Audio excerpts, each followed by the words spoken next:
여성 목사 안수 문제에 대해 언급하기 전에 먼저 우리가 흔히 오해하는 가부장제 전통에 대해서 먼저 언급해야겠습니다. 이 페미니스트들은 남녀 차별의 가장 큰 원인으로 이 전통적인 가부장제를 꼽고 있죠. 그러나 제가 이전에 페미니즘 관련 영상 가운데 언급한 적도 있지만 이 남녀 차별은 가부장제 자체가 문제가 아니라 인간이 죄로 인해서 타락한 결과 약육강식하는 그 사회 구조 때문이라는 것이었습니다. 그래서 근대 이전 사회에는 여성뿐 아니라 어린아이들이나 노인들 혹은 장애인들도 사회적으로 차별을 받았습니다. 사회적 약자였기 때문이었죠.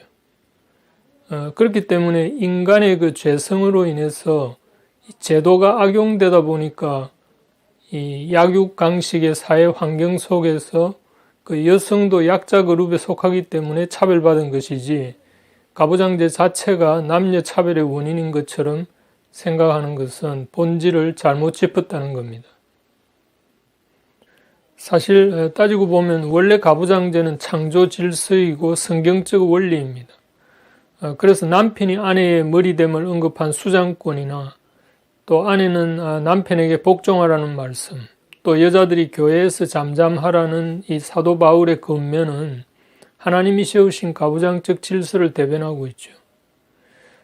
그러나 이것은 여성이 남성보다 인격적으로 열등한 존재임을 말하는 것이 아니고 단지 공동체의 질서를 세운 것이라고 봐야 합니다. 마치 자식이 부모의 권위에 순복해야 하는 것과 같은 거죠.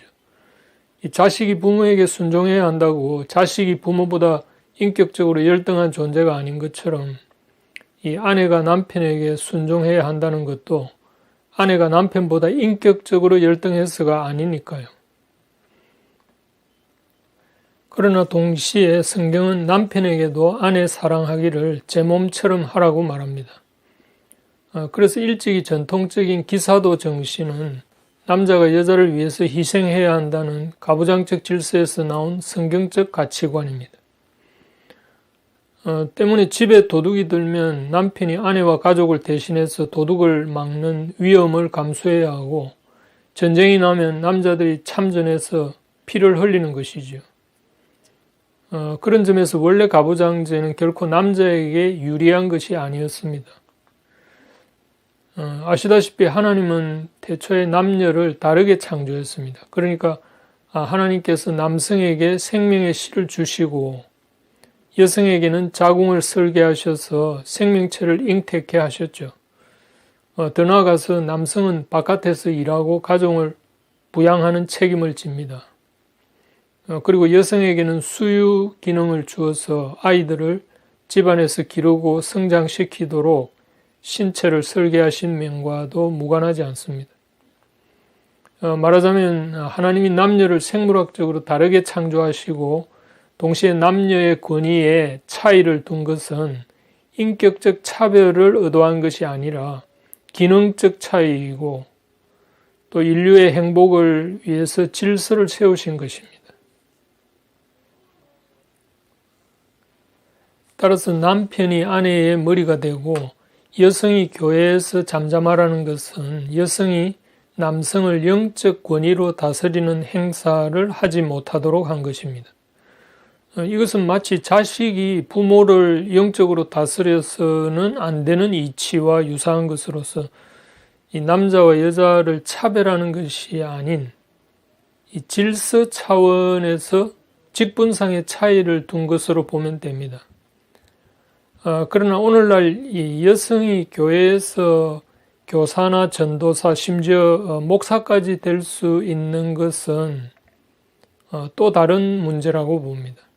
이 에베소서 4장을 보면 그가 어떤 사람은 사도로 어떤 사람은 선지자로 어떤 사람은 복음 전하는 자로 어떤 사람은 목사와 교사로 삼으셨으니 이는 성도를 온전하게 하여 봉사의 일을 하게 하며 그리스도의 몸을 세우려 하심이라 라고 말씀하시는데 여기서 각 직분은 그리스도의 몸인 교회를 세우는 역할을 합니다. 그런데 여기서 특별히 남녀를 구분하는 말씀은 하지 않습니다. 아시다시피 성경에는 많은 여성 사역자들이 등장하기까지 하죠.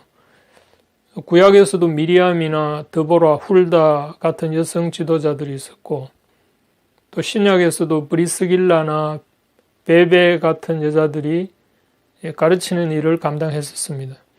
그러니까 특별히 교회에서 여성이 전도하는 일이나 교사나 목사 일을 할 수 없다고는 생각지 않습니다. 단지 여자는 교회에서 잠잠하라는 말씀이나 여자는 일체 순종함으로 조용히 배우라. 여자가 가르치는 것과 남자를 주관하는 것을 허락하지 아니하노니 오직 조용할지니라. 라는 말씀은 이 여자들이 가르치는 일을 하지 말라는 말이기보다 성경 전체의 문맥으로 보면 앞서 언급한 것처럼 이 여성이 남성을 영적 권위로 다스리는 일을 제한시킨 것으로 생각합니다. 그런 점에서 보면 오늘날 여성도 교사나 선교사 직분을 가지는 것에 아무 문제가 없듯이 심지어 목사로 안수받고 교회에서 활동하는 것까지도 아무 문제가 없다고 봅니다.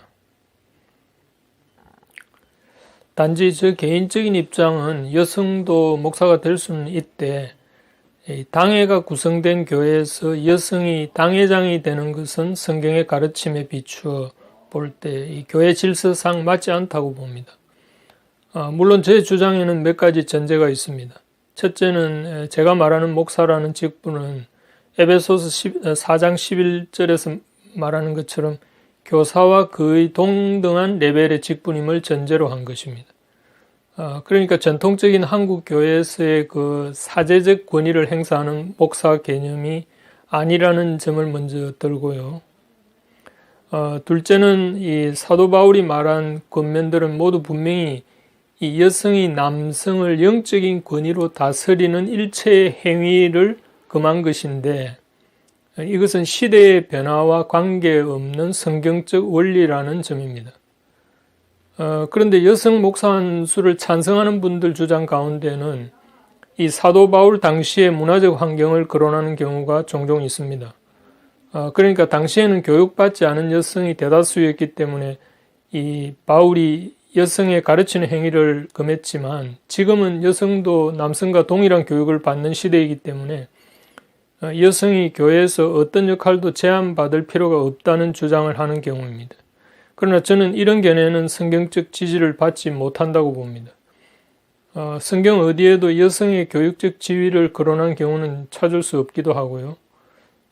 이것은 또한 위에 말한 그 디모데전서 2장 말씀 말미에 다음과 같은 언급 때문이기도 합니다.